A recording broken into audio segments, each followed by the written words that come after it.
السلام علیکم ورحمۃ اللہ وبرکاتہ۔ منصف حیدرآباد روز نامے کا مینارہ نور کالم میں ایک بہت ہی اہم مضمون دینی خدمت گزاروں کے معاش کا مسئلہ شائع ہوا ہے۔ یہ مضمون مجھے بہت ہی اچھا لگا، اس لیے میں آپ کی جانکاری کے لیے پڑھتا ہوں، سنیے گا۔ مجھے صرف امید ہی نہیں بلکہ یقین ہے کہ آپ کو بھی یہ مضمون بہت پسند آئے گا۔ دور حاضر میں ہمارے دینی خدام کیا کر رہے ہیں،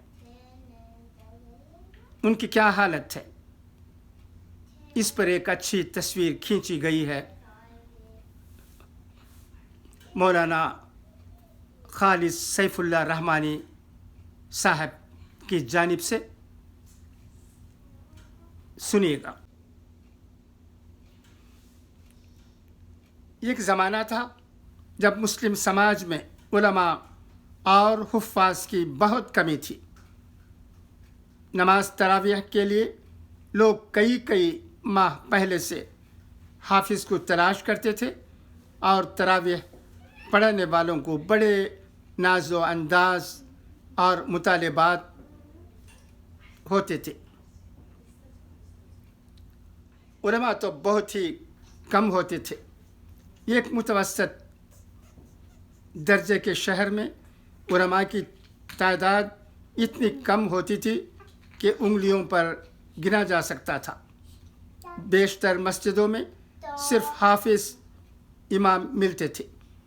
جمعے میں لوگ کتاب پڑھ کر سنا دیتے تھے۔ زیادہ تر مسجدوں میں زبانی بیان کرنے والے لوگ نہیں ہوتے تھے۔ دیہاتوں کی صورتحال یہ تھی کہ نکاح پڑھانے کے لیے بھی دور سے عالم کو بلا کر لاتے تھے۔ آج سے 30-40 سال پہلے تک ملک کے بیشتر حصوں میں یہی صورتحال تھی۔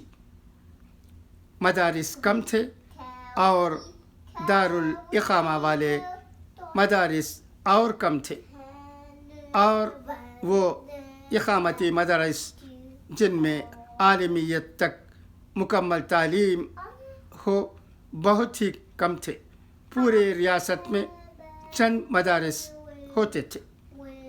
اللہ تعالیٰ کا شکر و احسان ہے کہ علماء نے جو مدارس کی تحریک شروع کی تھی وہ ترقی کرتی گئی۔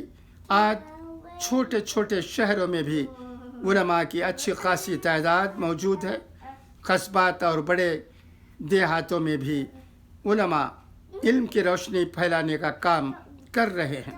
اب دور افتادہ قریہ جات ہی میں جہاں کوئی مدرسہ اور مکتب نہیں ہے یا علماء و حفاظ نہیں ہیں، اور اس میں بھی دخل مقامی مسلمانوں کی غفلت، جہالت اور بے توجہی کا ہے۔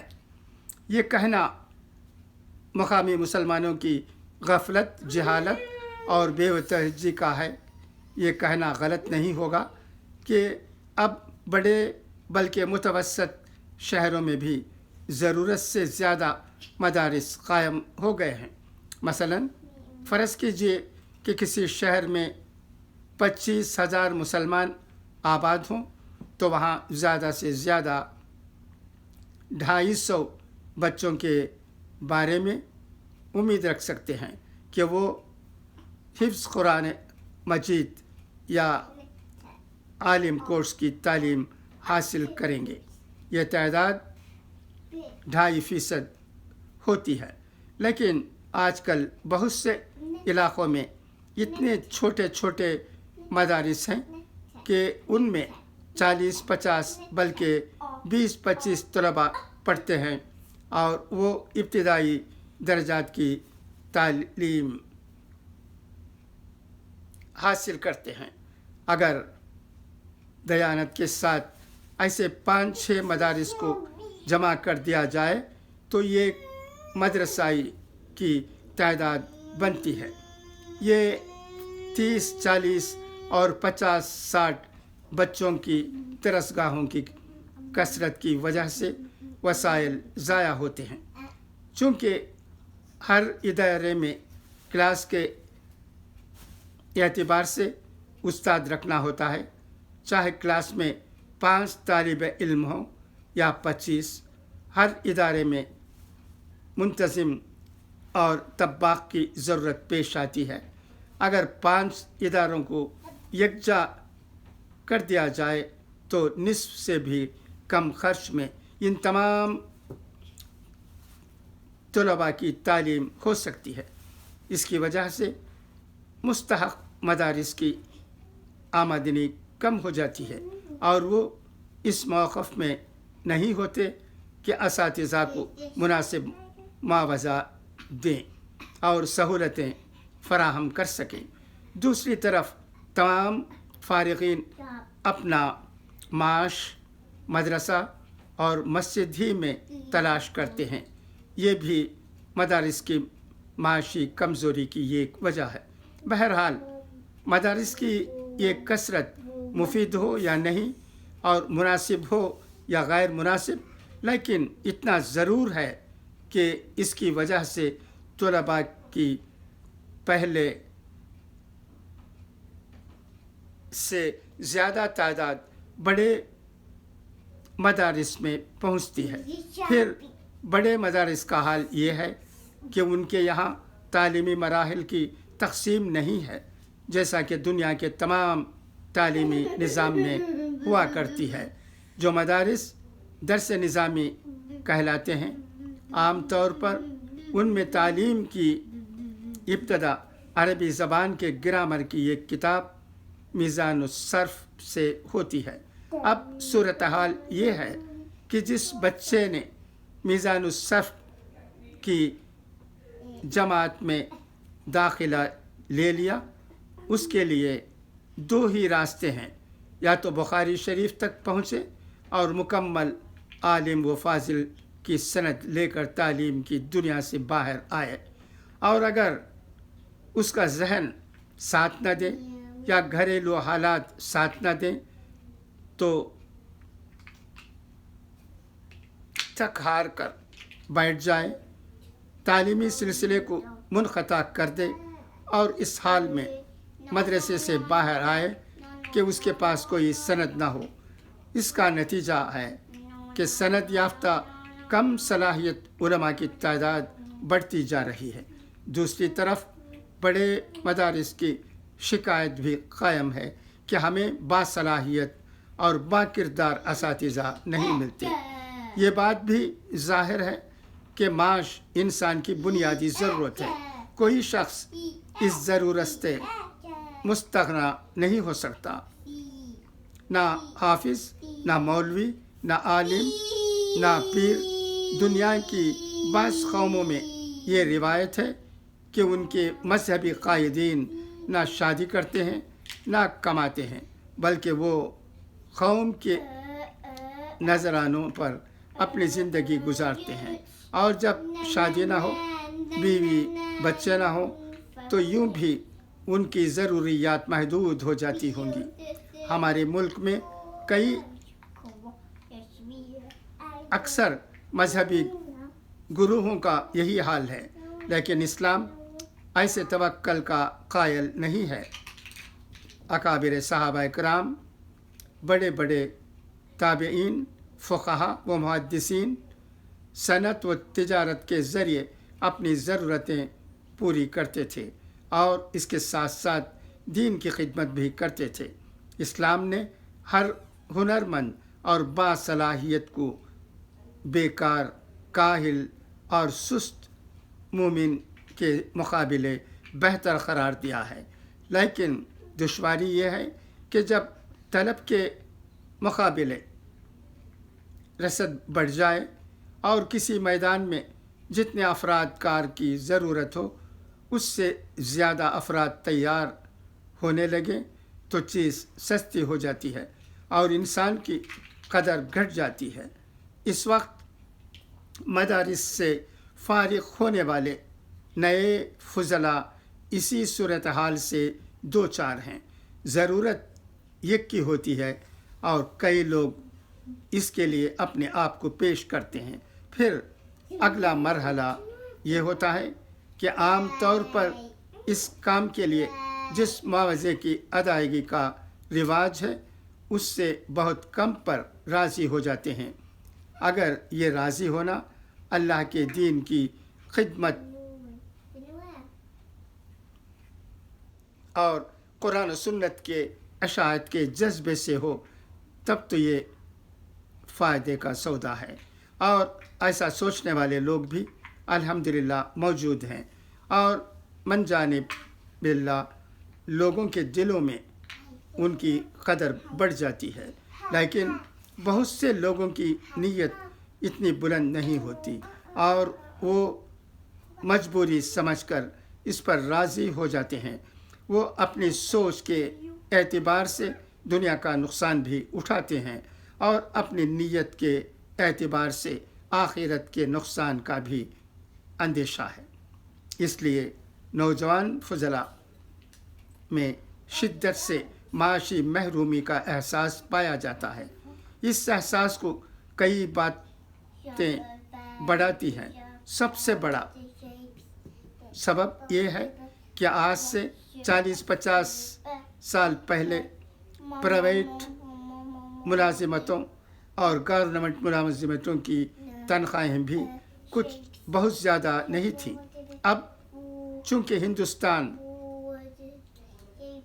افرادی وسائل کے اعتبار سے چین کے بعد دنیا کا سب سے بڑا ملک ہے، اس لیے ترقی یافتہ ممالک کی کمپنیاں اپنا کاروبار کے انتظامی اور تجارتی دفاتر ہندوستان میں قائم کر رہے ہیں۔ ان کمپنیوں میں کام کرنے والے نوجوانوں کو ہندوستان کے لحاظ سے اعلیٰ درجے کی تنخواہیں ملتی ہیں، لیکن وہ تنخواہیں ان کے ملکوں کے لحاظ سے بہت کم ہوتی ہیں۔ اب اگر ایک ماں باپ کے پاس 5 بچے ہیں، 4 عصری تعلیم کے میدان میں ہیں اور 2 مختلف کمپنیوں میں خدمت انجام دے کر اونچی تنخواہیں حاصل کرتے ہیں، اور ایک بھائی کسی مسجد میں امامت کرتا ہے یا کسی مدرسے میں پڑھاتا ہے اور اس کی تنخواہ اپنے دوسرے بھائیوں کے مقابلے مشکل سے 10-20% ہوتی ہے، تو ایک ہی گھر میں دوسرے بھائیوں اور ان کے بال بچوں کا جو دنیاوی معیار ہے وہ اس بھائی سے بہت اونچا ہے۔ اگر مدرسے سے پڑھا ہوا ایک فاضل قرآن و حدیث کی برکت سے اپنی خواہش پر قابو پا بھی لے اور اپنے آپ کو قناعت پر آمادہ کر لے، تب بھی یہ بہت مشکل ہے کہ اس کے بیوی اور بچے بھی اس پر راضی ہو جائیں، اور ایک طرح کی کشمکش پیدا ہو جاتی ہے۔ ان فضلاء کو بعض دفعہ ایسا محسوس ہونے لگتا ہے کہ انہوں نے دینی تعلیم کے میدان میں آ کر غلطی کی ہے، نعوذ باللہ۔ دوسرا سبب یہ ہے کہ ان کو اداروں کے ذمہ داران اور مساجد کمیٹیوں کے ارکان کو دیکھ کر یہ خیال پیدا ہوتا ہے کہ ان کے رہن سہن کا معیار ہم سے اونچا ہے، ان کے پاس گاڑی ہے، دیگر سہولتیں ہیں، ہمارے پاس یہ سب نہیں ہے یا کم معیار کی ہیں۔ اس سے ایک طرح کا جذبہ منافرت جنم لیتا ہے، اور وہ اس بات کو سوشل میڈیا پر بھی لکھتے ہیں، لوگوں کے درمیان بھی کہتے ہیں، لیکن اس کا کوئی نتیجہ نہیں نکلتا۔ پھر اس سے ان کی خفگی اور زیادہ بڑھتی ہے۔ مگر سوچنے کی بات یہ ہے کہ ایک قدیم استاد یا ذمہ دار 30-40 خدمت کر کے جس مقام پر پہنچا ہے، آپ آج ہی وہ مقام حاصل کر لیں، یہ کیسے ممکن ہے؟ وقت کے گزرنے کے ساتھ ساتھ ان کی تنخواہوں میں اضافہ ہوتا ہے، ان کے بچے بڑے ہوتے ہیں اور ان کی آمدنی بھی والد کے لیے معاشی تقویت کا سبب بنتی ہے۔ ان کی طویل خدمت کی وجہ سے لوگوں کے دلوں میں ان کی محبت پیدا ہوتی ہے اور وہ ان کے خاموش تعاون کو اپنے لیے بجائے سعادت سمجھتے ہیں۔ یہ چیزیں ان کے لیے زندگی کے آخر حصے میں فراخی کا باعث بنتی ہیں۔ اگرچہ یہ حقیقت ہے کہ بعض چھوٹے چھوٹے ادارے جس کے ذمہ دار کسی خاص ملی ضرورت کے بغیر ادارے چلاتے ہیں، ان کے پاس بہت جلد بہت سی سہولتیں مہیا ہو جاتی ہیں، لیکن یہ ادارے بھی اور ان کے ذمہ داران بھی امت کی نظر میں بے وزن اور بے وقت ہیں۔ نہ ان کے یہاں حساب و کتاب ہے، نہ کوئی مجلس انتظامی ہے۔ ایسے چند ادارے ضرور ہیں، بعض تو ایسے بھی ہیں جن کا زمین پر کوئی وجود ہی نہیں ہے، صرف تعارف ناموں میں آپ ان کا نام پڑھ سکتے ہیں۔ لیکن اللہ کا شکر ہے کہ بیشتر مدارس کی صورتحال ایسی نہیں ہے اور اس کا انتظام کرنے والے شخصیت یا کمیٹی حساب کتاب کے نظام کے ساتھ پورے کام کو انجام دیتی ہے۔ ادارے کی انتظامیہ کے لیے مشکل یہ ہے کہ ان کا انحصار عوامی تعاون پر ہے۔ جو تعاون ادارے کو حاصل ہو، اس سے بڑھ کر وہ کیسے اپنے عملہ کا حق الخدمت متعین کر سکتے ہیں؟ گورنمنٹ کے پاس تو بے انتہا دولت ہے اور وہ بین الاقوامی اداروں کے قرض لینے کا بھی بڑا حوصلہ رکھتی ہے، اور جو کمپنیاں ہیں وہ تجارتی ادارے ہیں۔ عصری تعلیم اداروں کا بھی یہی حال ہے، وہ طلباء سے موٹی موٹی فیس لیتے ہیں اور ان کا مقصد ہی تجارت ہے۔ لیکن دینی ادارے چیریٹیبل ادارے ہیں جہاں اللہ کے بھروسے طلباء کے لیے مفت تعلیم اور ضروریات کا وعدہ کیا جاتا ہے۔ وہ ظاہر ہے کہ اپنی آمدنی کے دائرہ میں نظم و نسق چلا سکتے ہیں۔ ملک کے بعض بڑے تاریخی ادارے ایسے ضرور ہیں جنہوں نے تنخواہوں کا اعلیٰ معیار رکھا ہے، مگر ان کی ایک تاریخ ہے جو اصحاب خیر کی خصوصی توجہ کا باعث بنتے ہیں، یا صنعتی و تجارتی گروپوں نے ان کی کفالت قبول کر لی ہے۔